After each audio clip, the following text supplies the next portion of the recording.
नमस्कार. मी super MJ Monika Joshi आपल्या सगळ्यांचं कॉफी विथ मोनिका या कार्यक्रमामध्ये मनापासून स्वागत करते. मंडळी, रोज संध्याकाळी 5 वाजता कॉफी विथ मोनिका ह्या कार्यक्रमामध्ये रायगड माझा ह्या पेजवरून तर महाराष्ट्र न्यूज 24 या पेजवरून मी आपल्या भेटीला येत असते. यामध्ये दररोज आपण भेटतो, रोज आपण गप्पा गोष्टी करतो. ह्या गप्पा गोष्टी आपण करत असताना मला अतिशय आनंद होतो. रोज आपल्यासारख्या रसिक मंडळींना भेटण्यासाठी मी आतुर झालेली असते. कारण मंडळी, हे एक आपल्यामधलं नातं तयार झालेलं आहे. हे नातं आपण लक्षात ठेवण्यासारखं आहे. कारण हा जो सध्याचा लॉकडाऊनचा पिरियड आपण सगळेजण अनुभवत आहोत, त्यामध्ये आपल्यामध्ये जे अतूट बंधन निर्माण झालेलं आहे ते खरोखर वाखाणण्याजोगं आहे. आणि ह्याकरता निमित्त मात्र ठरलेलं आहे ते म्हणजे रायगड माझा आणि महाराष्ट्र न्यूज 24 हे फेसबुक पेज. संतोषजी पवार यांचे आभार मानून मी आजच्या कॉफी विथ मोनिका ह्या कार्यक्रमाला सुरुवात करते. सर्वात प्रथम मी माझी ओळख करून देते. मी मोनिका जोशी, मी निवेदिका आहे, मी एकपात्री कलाकार आहे आणि मी मोटिवेशनल स्पीकर म्हणून गेली अनेक वर्ष काम करते आहे. सुपर MJ हा माझा यूट्यूब चॅनल आहे. या माध्यमातून मी सकारात्मकता आपण कशी आपल्यामध्ये आणू शकतो ह्या विषयी मार्गदर्शन करत असते. या यूट्यूब चॅनलवरती मी माझ्या अनेक छोट्या छोट्या गोष्टी यामध्ये शेअर केलेल्या आहेत की आपल्या दैनंदिन जीवनामध्ये आपण कुठली मूल्यमंत्र सूत्र आपण आपल्यामध्ये आणू शकतो आणि सकारात्मकता घडवू शकतो. कारण मंडळी, फूल बनके मुस्कुराना जिंदगी है, फूल बनके मुस्कुराना जिंदगी है, मुस्कुरा के गम भुलाना जिंदगी है. फूल बनके मुस्कुराना जिंदगी है, मुस्कुरा के गम भुलाना जिंदगी है. मिलकर खुश हो जाते हैं लोग दोस्तों क्या, मिलकर खुश हो जाते हैं लोग दोस्तों तो क्या, बिना मिले भी दोस्ती निभाना जिंदगी है, बिना मिले भी दोस्ती निभाना जिंदगी है. मंडळी, आजकाल आपण म्हणतो की आपण व्हर्च्युअल जगामध्ये वावरतो. आपण हे आभासी जग आहे आपल्या अवतीभोवती निर्माण केलेलं, त्यामध्ये आपण वावरत असतो. पण मला असं वाटतं या आभासी जगामध्येच एक सकारात्मकता जर आपण बघितली तर यामध्ये आपण एकमेकांशी जोडले गेलेले आहोत. यामध्ये आपण सोशल मीडियाच्या माध्यमातून एकमेकांशी कनेक्ट झालेलो आहोत. हा त्यातला एक खूप मोठा सकारात्मक दृष्टिकोन यामध्ये आपण घेऊ शकतो. आज ह्याच सकारात्मक गोष्टी दररोज मी आपल्याला सांगत असते. त्यामध्ये आज मी तुम्हाला पुढील गोष्टी सांगणार आहे. मंडळी, रोज कार्यक्रमाच्या सुरुवातीला मी काही गोष्टी आपल्याबरोबर शेअर करते. त्यामध्ये असं असतं की आपण दैनंदिन जीवनामध्ये किंवा रोजच्या आपल्या वावरण्यामध्ये आपण छोट्या छोट्या गोष्टी कशा प्रकारे आपल्यामध्ये आणल्या म्हणजे आपण आपलं जीवन सुखी, समाधानी आणि तणावमुक्त करू शकतो ह्याविषयीच्या मी गेले 2 ते 3 दिवस आपल्याला काही वेगवेगळ्या गोष्टी सांगितल्या. त्या आपण आचरणात आणल्या का ह्याविषयी सुद्धा आपण मला प्रतिक्रिया नोंदवू शकता. आपण माझ्याशी गप्पा मारू शकता. कारण हा संवाद जर झाला तुमच्यामध्ये माझ्यामध्ये तर मला खूप आवडेल. कारण दररोज मी तुम्हाला सांगते की आपण गप्पा मारण्यामधून एकमेकांशी बोलण्यामधून ह्या गोष्टी आपण सुचवल्या पाहिजेत मला किंवा सांगितल्या पाहिजेत. आणि मी ज्या गोष्टी तुमच्याबरोबर शेअर करते त्या तुम्हाला आवडतात हे देखील तुम्ही मला सांगायला पाहिजे. तर सगळ्यात पहिल्यांदा सुपर MJ ह्या नात्याने मी तुम्हाला काही सकारात्मक गोष्टी सांगणार आहे. कारण लॉकडाऊनचा पिरियड हा 3 मे पर्यंत आता सरकारने घोषित केलेला आहे. 3 मे पर्यंत आपल्या राज्यातील जी काही सर्व परिस्थिती आहे ती नियंत्रणात येईल का नाही ह्याविषयी सरकार भाष्य करेल. पण मला खात्री आहे की जर आपल्यासारखे जबाबदार नागरिक, सुजाण नागरिक असतील तर नक्कीच ही परिस्थिती आपण योग्यरित्या हाताळू. कारण ह्याकरता केंद्र सरकार, राज्य सरकार अतिशय नेटाने काम करते. सर्वात प्रथम त्या सर्वांप्रती कृतज्ञता मी व्यक्त करते.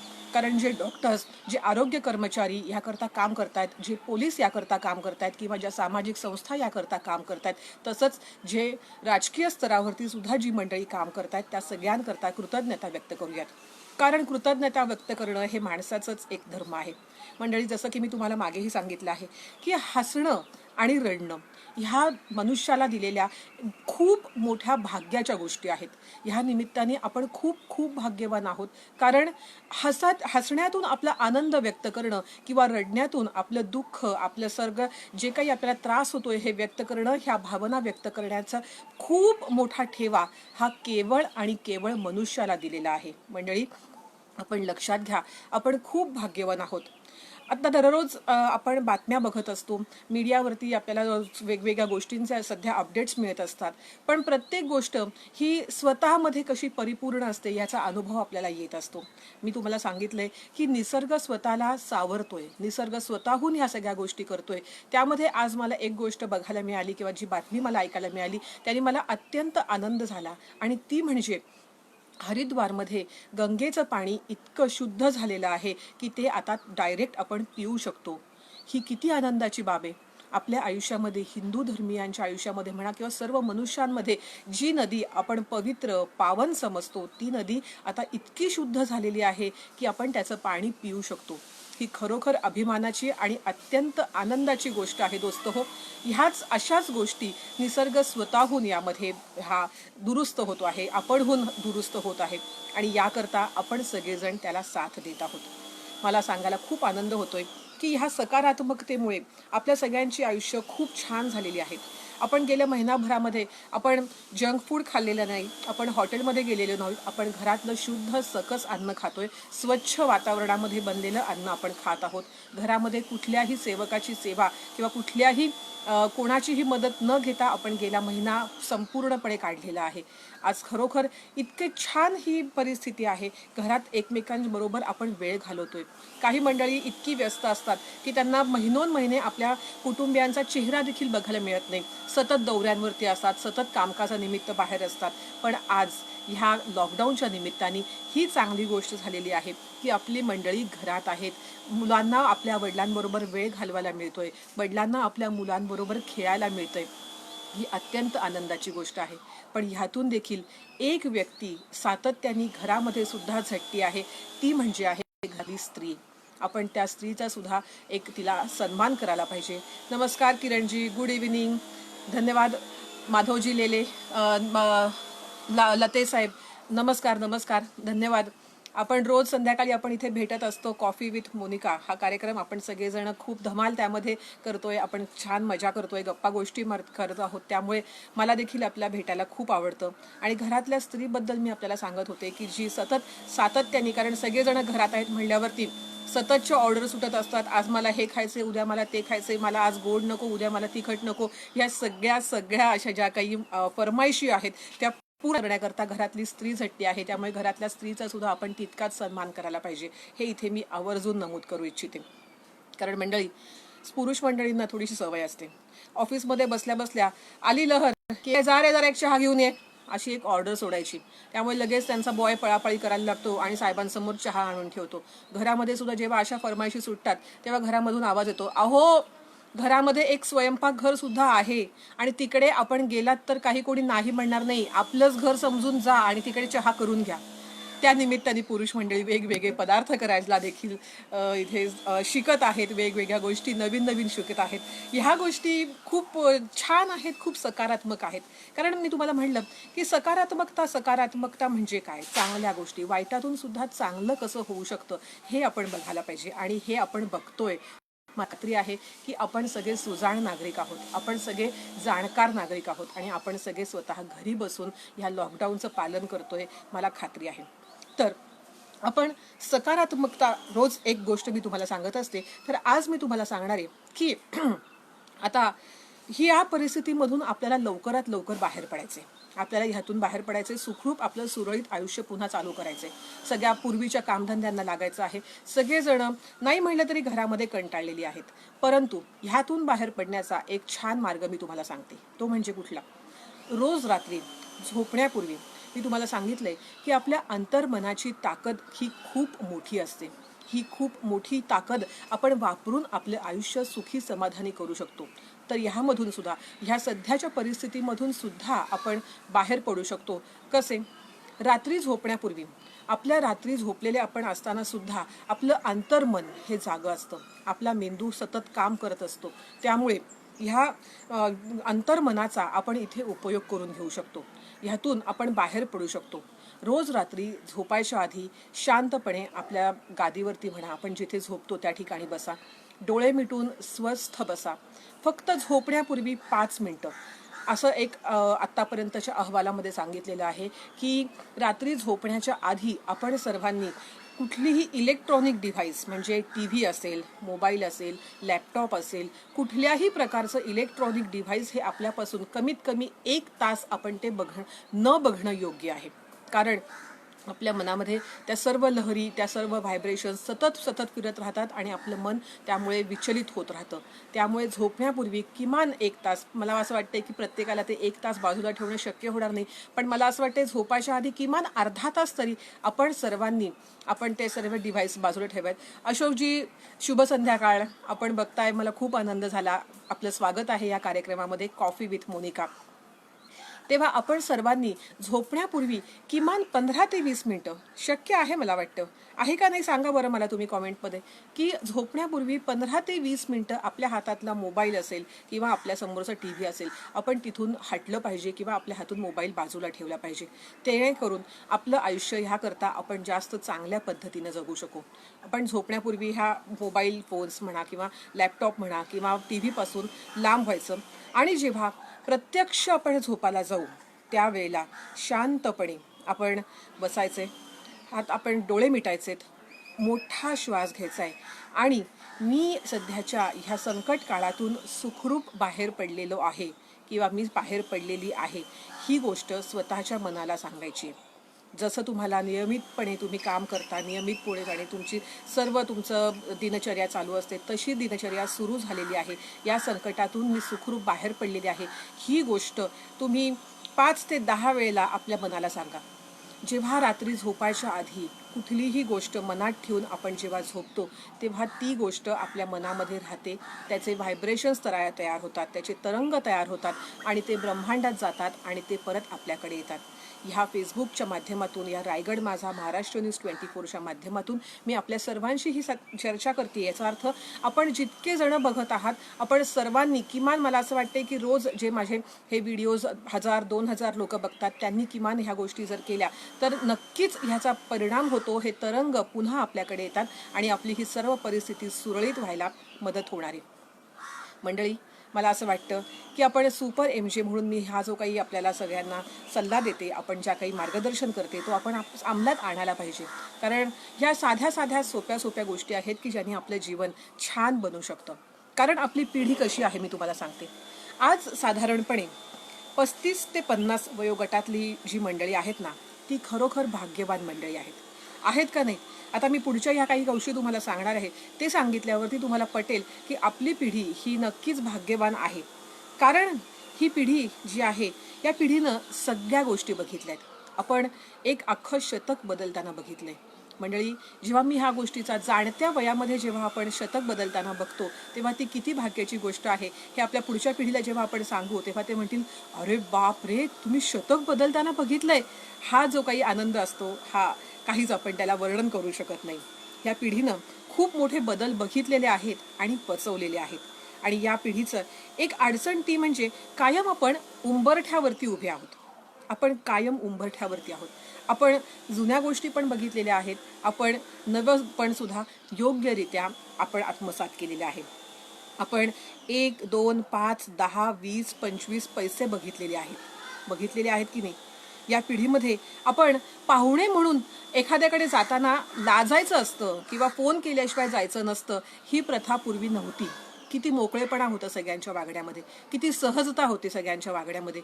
अतिशय छान असा हा अनुभव होता की कधीही आपल्याकडे पाहुणे आले की घरातली मंडळी आनंदी व्हायची, खुश व्हायची, तोंड वाकडी व्हायची नाहीत की आत्ता कशाला आले, फोन करून नाही तो यायचं नव्हतं का, ह्या अशा सगळ्या गोष्टी कधीही म्हणल्या जायच्या नाहीत. प्रतीकजी नमस्कार.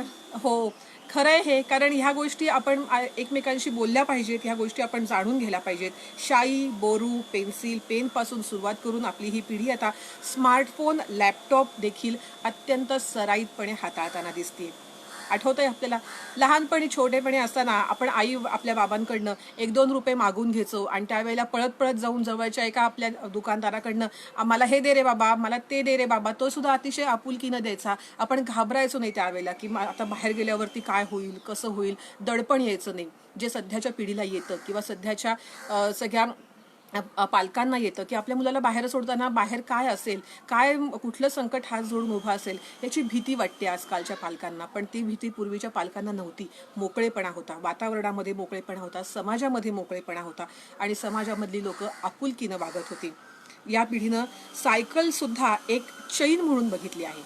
अहो, काय आनंद असायचा लहानपणी. सायकल एक मला आठवतंय माझ्या लहानपणी, म्हणजे खूप आधी, म्हणजे मी खूप छोटी होते त्यावेळेला 1 रुपयामध्ये 1 तास सायकल मिळायची. 1 रुपयामध्ये 1 तास सायकल मिळणं हा केवढा मोठा अभिलक्षण अनुभव होता.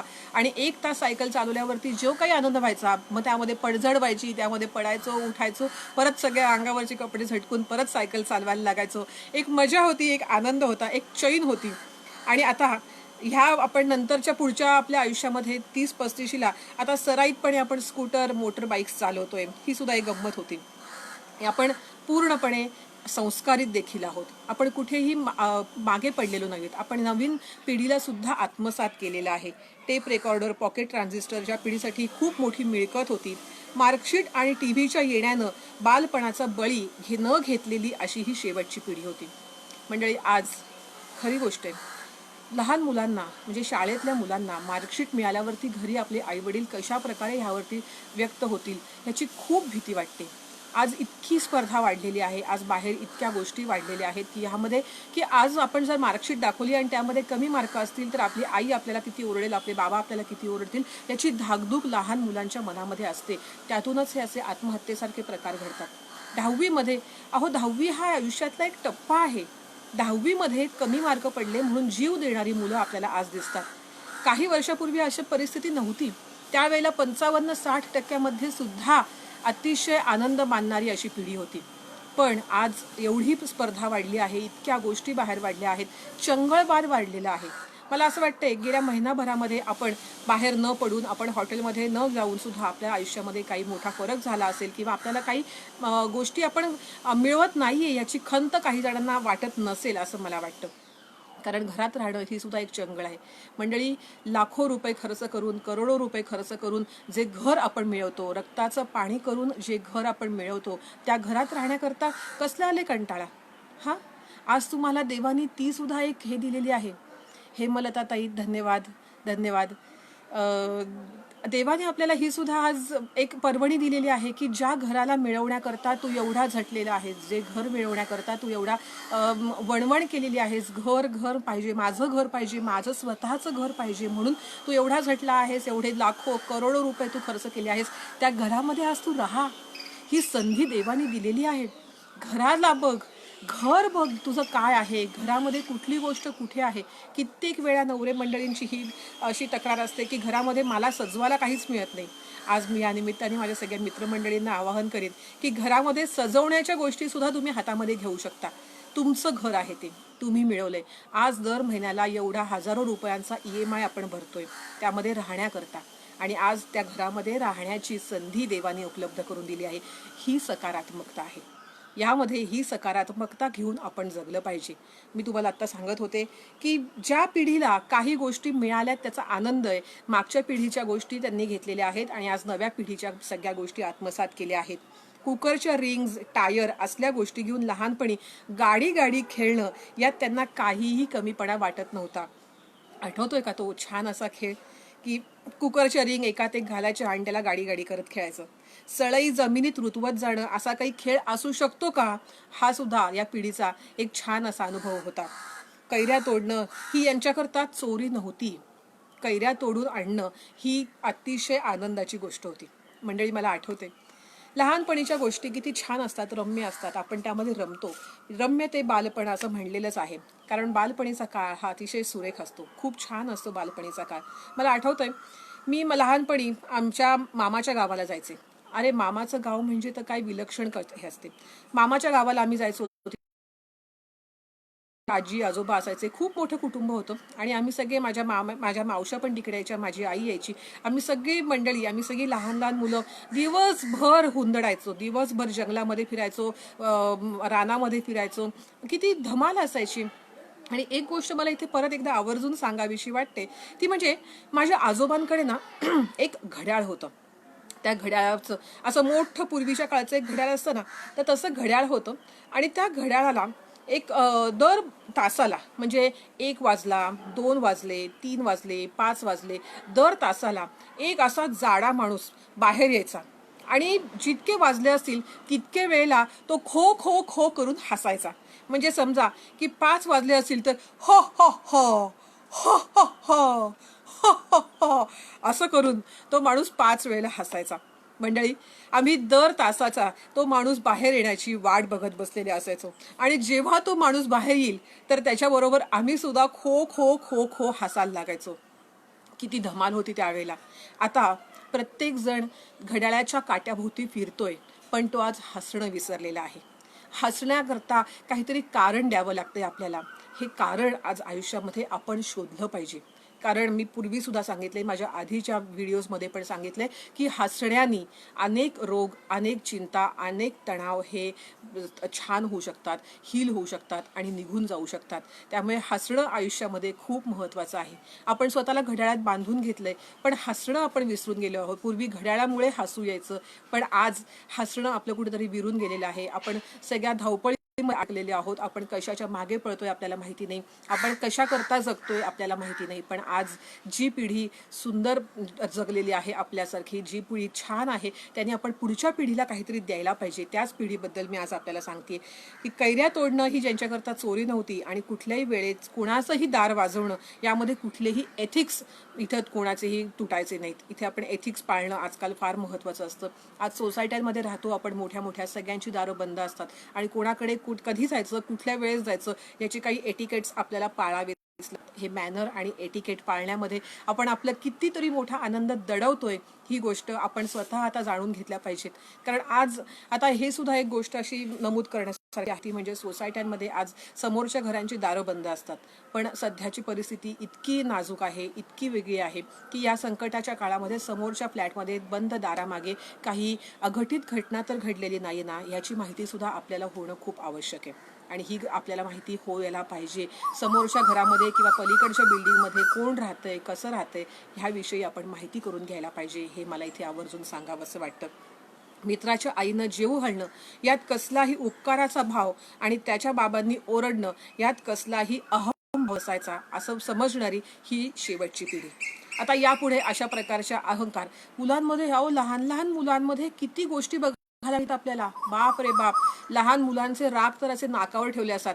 मम्मा, त्याचे डॅडी मला ओरडले असं येऊन आजकाल मुलं तक्रार करतात. पण पूर्वी असं नव्हतं. पूर्वी बाबांनी ओरडलं म्हणजे ते बाबा त्याचे स्वतःचे असोत नाही तर मित्राचे असोत, त्यांनी ओरडणं हे ओरडणं असायचं. मित्राच्या आईनं जेवू घालणं यात कसलाही उपकाराचा भाव आणि त्याच्या बाबांनी ओरडणं यात कसलाही असूयेचा भाव नव्हता. वर्गात किंवा शाळेत स्वतःच्या बहिणीशी सुद्धा कुचरत बोलणारी ही पिढी होती.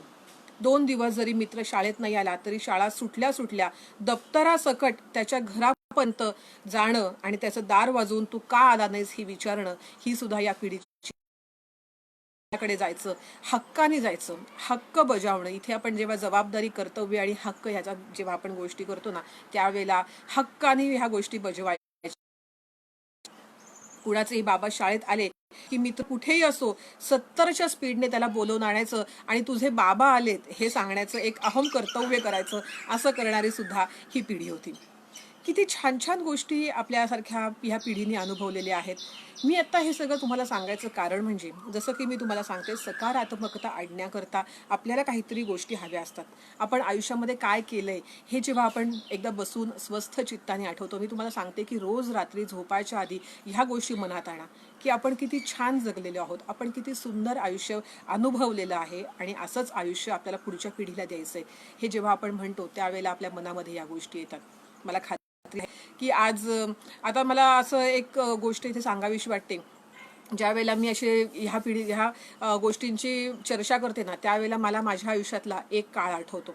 मंडळी, मला खरं तर आत्ता तुम्हाला ह्या गोष्टी सांगायला नकोत, पण आज सांगितल्या वाचून मला राहवत नाहीये की एक आयुष्याचा एक टप्पा असा असतो की जिथे म्हणजे प्रत्येकाच्या आयुष्यात येतोच बरं का, तो म्हणजे लग्नाचा टप्पा.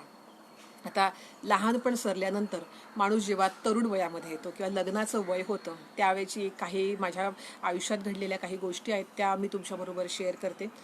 राग मानू नका हं. आणि ह्यामध्ये कुठे योगायोग सापडला तर आपण आपलं सुदैव समजावं नाहीतर दुर्दैव समजावं. काय अहो पूर्वीच्या काळी म्हणजे आता बघा ना साधारणपणे एक 8-10 वर्षापूर्वीपर्यंत सुद्धा मुलं बघून वगैरे लग्न करायची अशी पद्धत होती. आताची गोष्ट निराळी आहे पण त्यावेळेस सुद्धा जेव्हा माझं लग्नाचं वय झालं ना त्यावेळेला माझ्या आईबाबांना मी सांगून टाकलं की हे बघा मी हे असलं कांद्या पोह्याचे वगैरे कार्यक्रम मी काही करणार नाही. मी मुलांना हॉटेलात भेटीन आणि तिकडेच माझं लग्न काय काही ठरवून टाकीन. माझे आई बाबा म्हणले चला सुटलो आता हे असले काहीतरी कार्यक्रम नकोच मुलीच्या निमित्ताने करायला. त्यामुळे मी आपली मुलांना अशी हॉटेलमध्ये भेटायचे आणि मग तिकडे आमचं अशा चर्चा व्हायच्या आणि त्यातूनच मग काय त्या गोष्टी निघायच्या. अहो मुलं काय काय प्रश्न विचारतात तुम्हाला सांगते. एकदा एका मुलाने विचारलं मग दहशतवाद म्हणजे काय माहितीये का. मी म्हणलं व्याख्या सांगायची गरज आहे का. लग्नानंतर प्रात्यक्षिक देईनच की. तो मुलगा निघून गेला. दुसरा आला. तो म्हणला मग लग्नानंतर काय करायचा विचार आहे. मी म्हणलं हे बघा DBMS करणार नाही CA करीन. वा वा वा CA करणार. DBMS धुणं भांडी मुलं सांभाळणं करणार नाही कंप्लीट आराम करेन. तो मुलगा पण निघून गेला. दुसरा एक आला. तो म्हणला हे बघा माझा पगार 10,000 रुपये आहे तेवढ्यात तुमचं भागेल ना. मी म्हणलं हे बघा माझं भागेल तुमचं तुम्ही भा. तो मुलगा निघून गेला. दुसरा एक मुलगा आला. तो म्हणला तुम्हाला काही कसले छंद वगैरे आहेत का. मी म्हणलं म्हणजे काय. नाही म्हणजे काय गाण्याची आवड. अय्या लग्नानंतर काय ऑर्केस्ट्रामध्ये गाणी गायची आहेत की काय. अहो नाही तसं नाही म्हणजे काही वादनाची वगैरे आवड. म्हणलं अय्या लग्नानंतर बँड पार्टी काढायची की काय. अहो तसं नाही म्हणजे काही शिवणाची वगैरे काही आवड. म्हणलं अय्या लग्नानंतर फाटके कपडे शिवून घालावे लागणार की काय. तो मुलगा पळून गेला. अहो काय काय असतात. एक मुलगा आला आपल्या आईला घेऊन आला. तो म्हणला आईसाहेबांनी विचारलं मग वाचनाची वगैरे काही आवड आहे का. मी म्हणलं हो सध्या रामायण वाचतीये लग्नानंतर महाभारत चालू करणार आहे. आईसाहेब आणि त्यांचे चिरंजीव दोघंही निघून गेले. अहो काही विचारता तो. एकदा एक दिवस आला एक मुलगा आला. आता आता नवीन असतात ना मुलं मग आता काय बोलायचं म्हणजे काही विषय असा पटकन सुचेना. बराच वेळ तोही काही बोलत नव्हता मीही काही बोलत नव्हते. तोही काही बोलत नव्हता मीही काही बोलत नव्हते. शेवटी त्यानेच विचारलं देशी घेणार की विदेशी. म्हणलं छे छे छे छे तसं नाही. देशी म्हणजे चहा कॉफी लस्सी घेणार का विदेशी म्हणजे कोका कोला फॅन्टा घेणार. म्हणलं देशीच चालेल. तो मुलगा निघून गेला. अहो आता हे मुलांचे प्रश्न आणि त्यावरची माझी उत्तरं यावरती माझ्या आईबाबांना जाम टेन्शन आलं होतं की आता आपल्या मुलीचं लग्न कसं होणार. पण मंडळी दिसायला तशी मी बरी आहे ना. अहो झालं माझं लग्न. अहो हा लग्नाचा किस्सा आहे ना हा मला फार आवडतो. कारण कसं आहे ना लग्न ठरणं हा आयुष्यातला इतका मोठा भाग असतो की काही विचारू नका. पण मंडळी सध्या हे जे काही चाललेलं आहे ना लॉकडाऊन वगैरे त्यामध्ये ज्या काही गोष्टी घडतायत ना त्यामध्ये न मिळणाऱ्या गोष्टींबद्दल काही लोक फार फार फार तरसलेली आहेत. म्हणजे काय आता तुम्हाला प्रश्न पडला असेल की प्रत्येकाच्या अँगलनी प्रत्येक जण विचार करत असेल की नक्की कशाकरता कोण तरसलेलं आहे. तर माझा इशारा काही तळीरामांकडे आहे. अहो त्यांच्यावरती नुकतेच एक छानसं गाणं माझ्या वाचनात आलं ते तुमच्याबरोबर आता मी शेअर करते बरं का. त्यात तळीरामांनी न राहून ही कविता लिहिलेली आहे. उघड बार देवा आता उघड बार देवा उघड बार देवा आता उघड बार देवा पितो दूध ग्लास भरुनी साथ बिस्किटांची मला रोज येते आठवण बिस्किट चकण्याची पितो दूध ग्लास भरुनी, साथ बिस्किटांची. मला रोज येते आठवण व्हिस्की चकण्याची. सरावल्या तळी रामाने, धीर का धरावा. उघड बार देवा आता, उघड बार देवा. उघड बार देवा आता, उघड बार देवा. स्वर्ग जणू हातामध्ये ग्लास भरलेला. व्हिस्की बर्फ सोडा आणि पाणी टाकलेला. स्वर्ग जणू हातामध्ये ग्लास भरलेला. व्हिस्की बर्फ सोडा आणि पाणी टाकलेला. पिण्यासाठी मित्रांचा रे घोळ का मिळावा. पिण्यासाठी मित्रांचा रे घोळ का मिळावा. उघड बार देवा आता, उघड बार देवा. उघड बार देवा आता, उघड बार देवा. पिता दोन घोटते विसरू दे कोरेना. भीती घालवण्यासाठी नीट पेग मारना. पिता दोन घोटते विसरू दे कोरोना. भीती घालविण्यासाठी नीट पेग पिना. टुन्न होऊन दे आणिक रस्ता हा चुकावा. टुन्न होऊ दे मला आणिक रस्ता हा चुकावा. घरी पोचण्यारे आधी बार हा दिसावा. बार आता देवा, उघड बार देवा. उघड बार देवा आता, उघड बार देवा. मंडळी, या लॉकडाऊनच्या पिरियडमध्ये इतक्या गोष्टी झालेल्या आहेत ना की मला तुमच्याशी किती बोलू आणि किती नको असं होऊन जातं. पण मंडळी, रोज संध्याकाळी कॉफी विथ मोनिका हा कार्यक्रम आपण सगळेजण येता, आपण सगळेजण बघता आणि रोज भरभरून प्रेम देता. ह्याकरता मी रायगड माझा आणि महाराष्ट्र न्यूज 24 यांचे मनापासून आभार मानते. आणि सुपर MJ हा जो माझा यूट्यूब चॅनल आहे, आपण सगळ्यांनी नक्की शेअर करावा अशी पुन्हा एकदा विनंती करते. आणि या माध्यमातून सकारात्मक गोष्टी पसरवण्याकरता आपल्या आयुष्यामध्ये मदत होईल. आज हा छान कार्यक्रम रमला आणि कॉफी विथ मोनिका या कार्यक्रमामध्ये थांबायची वेळ झाली आहे. Thank you, thank you, thank you.